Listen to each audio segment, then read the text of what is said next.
Di Giulio Aristide Sartorio, artista romano, nutrito di cultura classica, che tanta importanza ebbe alle Biennali di Venezia, tanto da decorarne i padiglioni, abbiamo qui in mostra un dipinto del tutto inedito.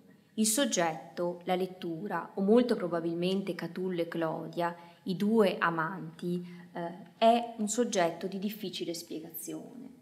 Sembra quasi che la figura maschile, probabilmente morta perché realizzata con le tonalità grigie ritratta nella penombra, stia quasi per risuscitare, rapito e ammaliato dalla dolce lettura o dalla bellezza di questa donna. Notiamo difatti che uno dei suoi calzari è colorato, l'altro è in tono grigio.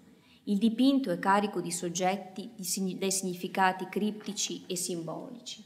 Basti vedere quell'erma che si egge nella colonna, o ancora la colonna tortile di destra che raffigura un baccanale romano, o ancora più probabilmente Orfeo che risuscita Euridice dagli inferi grazie alla sua arte e grazie alla sua musica.